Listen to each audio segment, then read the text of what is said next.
You know, it's been a minute since we've been on camera together, like, and done a video like this. It literally has. We just bulk filmed something, yes, like about a minute ago. Except we changed our clothes. Okay, we've been wanting to do a relationship Q&A for a long time because A, we haven't made a video like this in a while where we just sat down and talked about anything that wasn't related to photography, helicopters, or the house. I reached out to you guys on Instagram for questions. Jeez, a lot of you guys want to know about our arguments, man. That's like the most asked question. Really? Do you argue? Wait, did you say ask question? Ask question. Are we ready to get into the questions? Yes. First question is, how long have you guys been together? Wait, is this a quiz? 17 years. See, I had it. Yeah. This is interesting. Physician and a filmmaker, what's the chemistry? Emoji. You must be new here. Yeah. When I met Chris, I always wanted to be a doctor, but was also into filmmaking. And when I met him- and drawing. And drawing and art and graffiti. And I was into art and architecture and design. And when I met him, I got into photography because of Chris. And I was in a video, and then I got into photography because of you, and then you got in a video because of me. It was yeah, like this, it's like, just like, oh. So we have like a lot in common. There's a lot of chemistry. We're basically the same person, but then we also have like a lot of differences with like the science brain, the shapes and colors brain. You know, there's enough differences, but a lot of similarities that it just works. Our sense of humors are very similar. Yeah. Our morals are very similar. Yes. And we were brought up really similarly. And our preferences are very similar when it comes to like design choices, and especially with the home. Your analytical side, your number side, your math side. It's like things that I just like don't understand, like you fill it in and help me understand it. There you go. I don't remember what the original question was. No, I don't either. Don't you guys get in each other's way in creative things, and how do you mutually decide stuff? Oh God, I feel like you have like an offensive answer that you're- No. Okay, well, you're laughing like that. Well, it like depends an on evil what. laugh. It depends on what. Anything creative, her jurisdiction. Anything structural or logical or- Sciencey, mathy. Or logistical, me. Math and science, shapes and colors. The next question is, how do you divide housework? I don't know if housework means renovation or housework as in like chores. I'm gonna say that it means probably chores. We have a very traditional gender role split I in this do house. all of the cleaning in the house. When it comes to cleaning toilets, bathrooms, mopping, vacuuming, tidying, I do it all. And I hate it, but I have to do it because nobody else does it. We've been in this house for almost 2 years, and I think you cleaned 1 toilet. 2. This is a really good one. What are 3 qualities that you admire from each other and would love to have for yourself? We'll go with one quality. That would be a bit more manageable. I already have mine. Oh, jeez. This is why I wanted to read the questions beforehand, but no. We want them to be surprised. How hard is it to think of one quality about your spouse? Wow, this is offensive.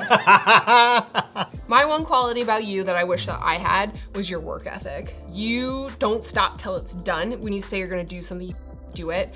And you are probably the hardest working person I know. I just wish that I could have the stamina and work ethic that you have. Well, thank you. My one quality in you. Oh, you're nervous. I am. I wish that I could make everything I touch look beautiful like you do. Oh my God, that's really nice. Because then I wouldn't need you anymore and I can just do it all myself. Why do you guys want to know about our arguments? So this question is, hang on, let me clear my throat. How do you resolve a big fight between the two? Just let it sit and time pass, or argue forever about it? Well, it depends on what it is. Yeah. There are certain hills I will die on and argue forever. For example. Okay, give me an example, Doc. Farting is natural and therefore okay in this relationship. Burping is not natural because it is against the normal flow of the alimentary canal. Retrograde? Perineum grade. What is the bottom one called? Perineum grade? What's the bottom one called? Antigrade. Perineum is your taint. Yeah, right between your clitter and your shitter. I'm not a science! Oh, reason for divorce. Call it a clitter. Burps are natural. Gas happens. Period. But these are like fake arguments though. Yeah, so Chris and I have I'll always just troll you and like we never take it seriously. No, we have these like different levels of arguments. The most common one is what you just saw. Basically us making fun of each other and trolling each other, which usually ends up with us spewing some offensive shit and laughing so hard that we're crying. Then there's another level of argument where, say we're like working on a video or working on a renovation project where we're maybe having like a little bit of a disagreement on like a creative direction or a finish or what we wanna do. That argument is usually just like, we're arguing And then it ends up the way that just was, where we're just like making fun of each other and calling each other an idiot and laughing and then moving on. And then there's another argument where we actually get in a fight. Sometimes there's tears involved. Sometimes there's raised voices. I don't think we ever— That happens rarely. Very rarely. I would say once every 3 years we have a thing like that. Yeah, like I can count on one hand the number of times we've ever had that level of disagreement. Yeah. How do we resolve it? Well, no one really storms off and yells or screams to the top of their lungs. Usually we stand in the room after words have been said. Sometimes there are tears involved on my behalf, most of the time. And after a few moments of silence, we apologize to each other and we use our words and talk it out. Sometimes it takes longer for us to reach the point where we say, I'm sorry, but— She listens to why I'm logically right and eventually comes around and says she's sorry. When you're in a relationship that you've decided is the relationship, it should no longer be a competition and who gets the last word in or who won the argument or who did this. I just feel like that's really unhealthy to view it as a competition. I guess what I'm trying to say is I value being at peace with one another. Sometimes it is hard to bring yourself to say like, listen, I'm sorry. And a lot of times on my behalf, like I might be a little bit embarrassed because maybe I overreacted about something or maybe I was making a big deal about something that wasn't really a big deal. Sometimes it takes a lot to say I'm sorry, but it's important to us. And, you know, when we have those arguments, like we're not having them to fight because we like fighting. We're having them because there's an issue that we need to resolve. Usually there is a prolonged discussion, which might take 20 minutes, which might take 3 or 4 hours. At the end of the day, apologies have been said, there's a solution, and we move on. We don't really bring it back up, and we don't throw it in each other's faces later on.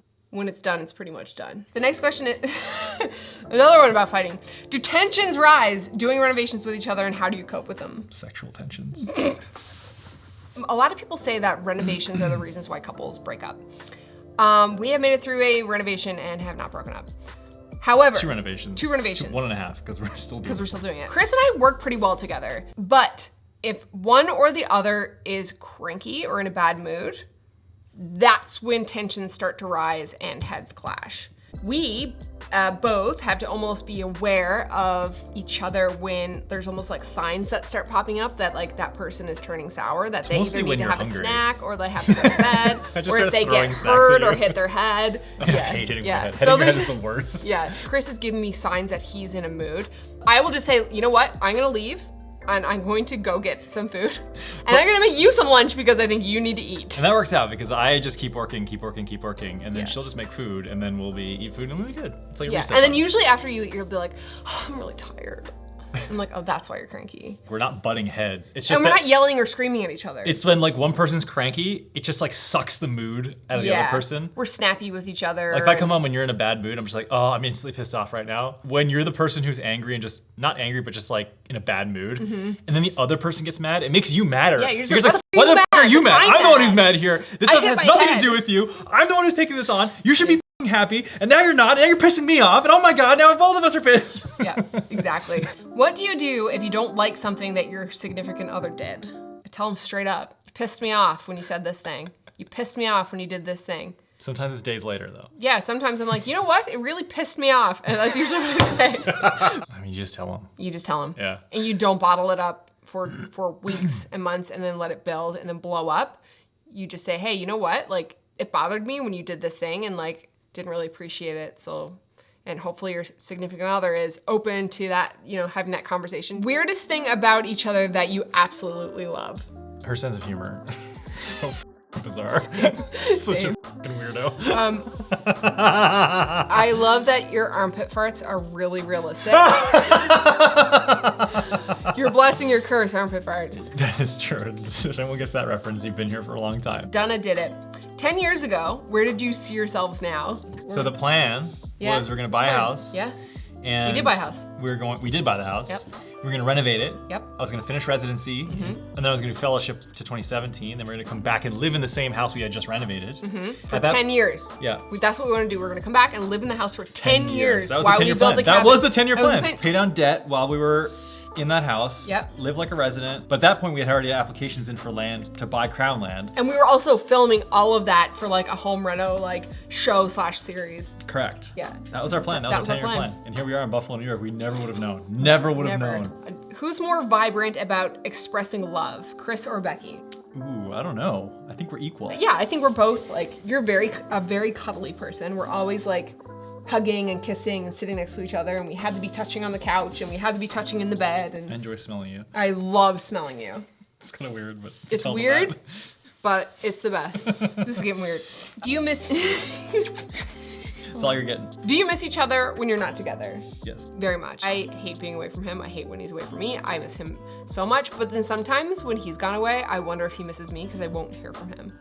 It's usually because I'm away doing something, like being busy. Whereas like when I'm away, I'm like, hello, how are you doing? Are you doing But that was okay? always like that. It was always like that. Always. When we were dating, yeah, as teenagers, I'd be off riding my bike.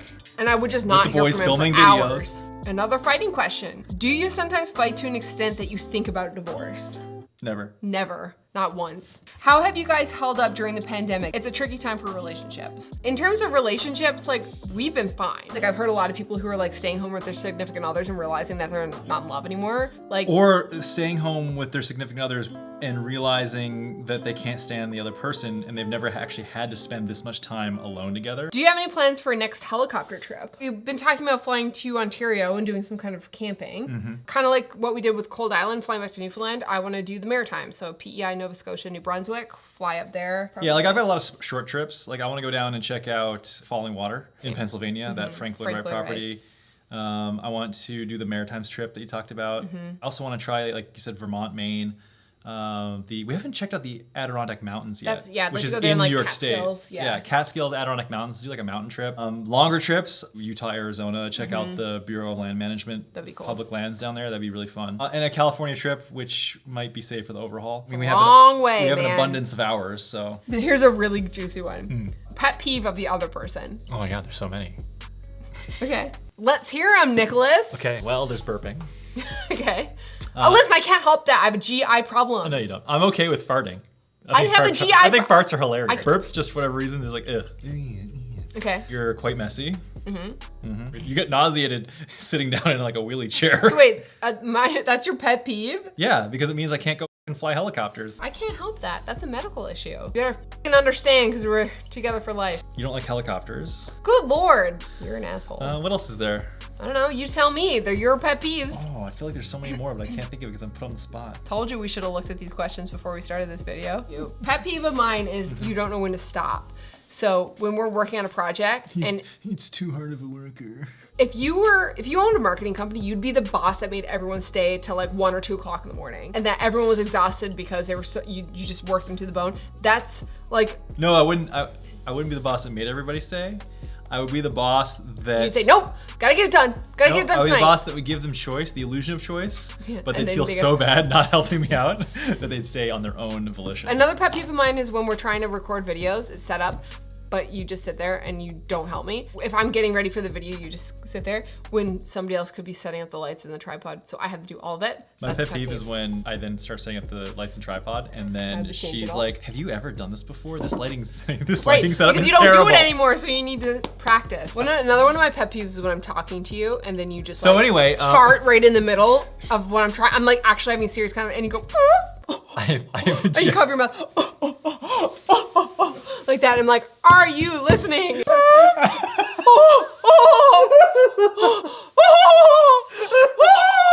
That's such a good impression. And you always cover your mouth like this. Did you always have the same sense of humor together, or did it evolve together over time? You were not as weird as you were. We've been together for 17 years. I think we've kind of morphed into the same person. You're like kid-like sense of humor when it comes to like poop jokes, penis jokes, like talking about, and I do too, I'll admit, love a fart joke. And I'm just like weird. I could be like that, and just, he wouldn't be like, what the f is wrong with you? He'd be like, do it back. My lip, is it stuck? Yeah.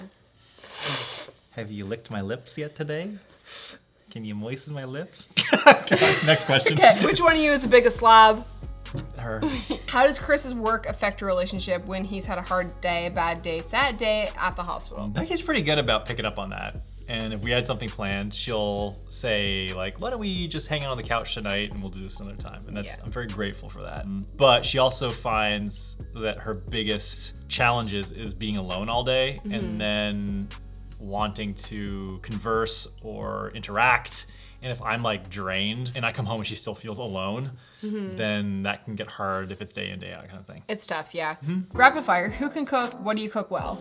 Becky cooks. I like tacos, all the variations, because you have a lot of good variations on tacos. Thank you. Any red meat, I love. Do you have any tips for managing a relationship on top of attending medical school? Don't play Legend of Zelda Wind Waker. Good answer. Link to that video. What would you call your aesthetic? Oh, like I'm assuming home? they mean like home, Oh, like I know what that. you're gonna say for this one. The Pat Sendor original term. Evil Scandinavian. Technically, it is a mix of Nordic and mid-century modern. So if the opportunity arose, would you return to Canada or Newfoundland to live and work? No. Yes. When did you both decide not to drink alcohol? I have been straight edge since I was in high school, sort of into like punk music and stuff. I just thought it was complete bullshit that all of my peers at that time would base their lives around getting drunk on the weekends. I just thought it was the stupidest thing ever. I still think it's not the lifestyle for me. Why start now? Yeah. When I started going out with Chris, I was kind of at that age where I was like, could have gotten into partying or not into partying. I was like 15. I influenced you? You did influence me I'm an because influencer? I went to Say a it, party. I'm an You influencer. are an influencer. But you did influence me because I was 15 and I went to a party and I remember having some drinks and we were together very early in the relationship and you were not. You never said anything to me, but I could tell you weren't cool with it. And I was like, why am I drinking? Like, I don't care about this. Like, I'm only doing it because like I feel like Yeah, I was probably judging you. you were judging me. I felt like I had to because like I thought that's what you do when you were in high school. You were such I think that was like the first time in my life where I was like, oh, I don't have to be like everybody else. I don't need to follow this path. I don't need to do what everybody else is doing. I just decided not to because you didn't, and then I just didn't get into drinking. So again, not important to me. I don't care about it. You learned that you didn't have to conform by conforming to me. Well, no, it's just like you gave me the option, you know? So like, I mean, That's interesting. I've never thought about it that way. yeah, like the pressure on high school kids to drink and party It's is true. just like Yeah. outrageous. And you know, I got not made fun of, but like, Yeah, made fun yeah, of. made fun of like in high school for not like drinking at prom. And I was like, F this, I don't want to do that. I don't want to go to the party. I don't enjoy this. Like, I don't judge anybody for drinking. Like, I will happily go to somebody's house and if they're having wine and beers or whiskey, like I don't care. But in high Like, school, it wasn't just going to somebody's house and respecting their viewpoint, because it wasn't a No. mutual respect. You would respect their choice, but they wouldn't respect your choice not to drink. correct, yeah. And you're like, fuck this, I'm not gonna do this anymore. That's exactly it. Yeah, still don't drink, not into it. Couldn't care less about it. Yeah. Could care less, couldn't care less. It's couldn't care less. Couldn't care less about drinking. But I will say, alcohol bottles and labels have some of the nicest looking packaging. Are you religious? If so, how does this reflect your relationship? We're not religious at We're all. not religious at all. Who's the big spoon and who's the little spoon when you cuddles? We switch off. Yep, 100%. Do you ever have tuxedo time sessions with no mics or cameras on? Yes. Yes, All the time. always. Sunday, night. Saturday mornings? Every night. Every night, Every night, or every like weekend. in the mornings with coffee? Yeah. That's a knee slapper. That's a table slapper. Do you ever get insecure that Chris might want a girly girl? I have a girly girl right here. Never. Here's my analogy. I came up with this the other day. Is that we kind of like have grown into the same person, like intertwined, and we're so wrapped into the same person. But it's not even like we've grown with the pack. We're so weird. We're just like, we've grown off this way to the side. Like that a sperm. If she, not like a sperm, a festoon. like two intertwined festoons. That laugh is my favorite. You died, Festoon. I'd be so off in left field. Oh, same. I'd be like, oh my god. How would I ever like, find a new husband? What? Shut up, Siri. You died. Jesus! Siri! I hate this conversation. Let's move on. But going back to the girly girl, I am very not a girly girl. And I am 100% okay and confident in myself and the way I am. I don't give a shit. I'm old now. You sniffing me? Thanks, babe. I'm too old to give a shit about what people think about me, and I'm too old to do shit I don't want to do anymore. Last question for the night, because we've been recording for an hour and a half. Do you cuddle? And what nicknames do you have for each other? Yes, we cuddle. We probably cuddle more often than we don't cuddle. We just call feel each other poop. So poops, fucked up. Turd burglar. Farts McGee. Farts McGee. Shitface McGee. I call you Doc a lot. Uh-huh. Dole, Doc, Nicholas. Uh-huh. Peckham. Beck. B. my angel, my peach, my sweetness. Yeah. It's mostly like my insert any name. Yeah. I'll just make My up pear. random names. Same. A A fruit turkey. or I call you something. turkey a lot. You do call me turkey. Because you kind of are like a turkey. Your hair is like the neck that hangs down. That was a really good one. What's really awkward is when you call the other person when you're embarrassing nicknames in front of people. It's time for bed. Well, thank you guys so much. I don't know why I just did Alexis. I'm like, thank you guys so much. If you made it to the end, congratulations. Oh my god, this is a long one. This is a long one. I am physically and emotionally exhausted right now. Same. I'm pretty sure I'm having heart palpitations. I need a snack. I'm thirsty. If you like the Cotton video, ball? give it a thumbs up. Yes. Oh, one of her triggers is Subscribe. cotton. Stop it! Oh, keep it up. Ah! It was on the ground. But I got the coronavirus vaccine. I'm probably 60% chance I'm immune. You don't know that. I don't know that. Bye. Could you ever turn your eyelids inside No, out? it's gross me My out. friends could do, but I could never do it. Did you just release your endorphin? My endorphin has been released. This is my COVID solidarity haircut or lack thereof. I haven't cut this since before COVID. Till this pandemic is under control, this will continue to grow. What's the piece that goes here that moves up and down? That's a diaphragm. Yes, That got stuck under my rib. that didn't happen. Q&A. We've been Stuck wanting. under your diaphragm. Reason for divorce. Does not understand anatomy.